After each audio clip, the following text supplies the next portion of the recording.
How's it going, everyone? Like, comment, subscribe, all that. ZUFFA 4 just came to a wrap. Jai Opetaia retained his ring slash lineal crown IBF title. There's a lot of drama going on with that. I'm not gonna get into that drama in this video because it's just a whole lot of mess. And to be honest, as a fan, I don't really care. I don't really care. But he's now the ZUFFA Cruiserweight champion as well. Before I get into his performance, I just want to gloat a little bit because since 2026, my predictions have been near perfect for boxing. I picked Jai Opetaia by decision confidently, and I'm very proud of that. I made some good money off of it. That's why I'm gloating right now. That's why I'm taking a minute to gloat about it. You can say I'm dumb. You can say I have bad opinions, bad takes. What you can't say is I don't know boxing. Jai Opetaia by decision. I told you here. Go back to my video previewing this card. I told you Jai Opetaia by decision, and I even put money on it myself. So I put money where my mouth was. Um, Hopefully you guys can appreciate my predictions.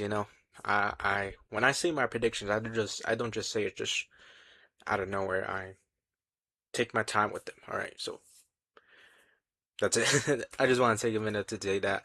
As for Jai Opetaia, you know, they're overreacting. Of course, the ZUFFA guys saying, "Oh, pound for pound performance and all that." I mean, of course not. It was not a pound for pound level performance for it by Opetaia. It was an okay fight. It was pretty good action here and there, but nothing mind blowing or anything. I thought Opetaia first off, I want to say running, but he was moving a bit because Brandon Glanton, he was just moving forward. I thought he was doing good, cutting off the ring at first, but as Opetaia was landing clean shots on his head, he that's when he just started following Opetaia around, and eventually Opetaia was just landing clean shot to clean shot. Brandon Glanton developed like a big bump on his forehead. It looked kind of crazy, looked kind of funny. He's like one shot right here that I got. Uppercut landing clean right there from Opetaia. So yeah, I think even though it wasn't the best fight ever, but I think it wasn't no pound for pound of performance. Like, you want to talk about top 10 overused words in boxing, words slash phrases in boxing. Pound for pound is one of them. I don't even use it anymore. Pound for pound has left my boxing vocabulary. I don't even use even fighters that are considered pound for pound, like Inoue. I still don't even use it to describe Inoue because pound for pound has people use it so much that it has no meaning anymore. So, but if you want to take the literal definition of pound for pound, then yeah, this was not a pound for pound performance from Opetaia. But he came out with the win. He won. I think I gave Glanton like one round, the first round. The first round was just like I guess a feeling out round or anything. Honestly, I don't think you can give Glanton any round, to be honest. Now that I'm thinking about it, I don't think you can give Glanton any round. But um, I should know. But yeah, Opetaia won it basically every round. He was landing the cleaner shots. Glanton, I didn't think laying any really good clean shots on Opetaia here. Maybe to like the body or something, but nothing really mind blowing or anything. Opetaia, good performance against a decent fighter. Like I said in my preview, Glanton is the best opponent Opetaia has had since the Breedis rematch. So it's good for Opetaia to not fight these unknown old guys all the time because eventually when he does fight these high level guys, he's probably gonna stink up the place. So it's good that he came in here and fought this, I guess, decent level guy, Brandon Glanton. What can you say? He's not world level. He's probably like he's level below because obviously he lost to what's his name, Chris Billum Smith, and Chris Billum Smith. Not I don't remember the fight too much, but I'm pretty sure Chris Smith won like a lot of rounds. He took a lot of rounds out of Glenn, so meaning Glenn has to be like below that level, you know. So, I mean, decent level opponent. Jabataya washed him. He did good. What obviously the main question is what's next, because you got guys like Benavidez who signed to the PBC, or he signed to Samsung Liquids slash work slash the PBC. They work with the PBC. You got Zurdo Ramirez, who's with Golden Boy, two promotions who are very unlikely to work with Zuffa and Dana White. I mean, Oscar De La Hoya and Dana White have had lots of words back and forth. It's very unlikely that Jabatai gets the winner. They said that Jabatai could get the winner in September. It's very unlikely. To me, I see it very unlikely. The person I see most likely for Opetaia is the WBC title holder. Was it Noel? I forgot his last name, but the the WBC title holder, Noel something. That's who I think Jabatai is gonna fight. I mean, they literally did a face off, so that's seems the most likely. They keep talking about heavyweight, like, come on, just let Apataya do his thing. He's gonna get, in my opinion, Apataya will probably he'll get hurt bad in heavyweight right now. Let him go through the cruiserweights and all that. Let him pick up some ass. Then we can talk about heavyweight. But I'll definitely like to see Apataya versus Benavidez and what's his name, or Zordro.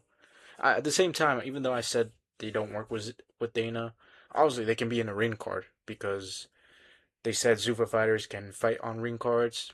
Japataya has already fought on Saudi. He fought another, I think it was Australian guy or British guy. I forgot his name, like Jack Macy or something like that. He fought him on the first Better Be of Bivol card. So they can have Japataya on a ring card versus Benavidez slash Jordo.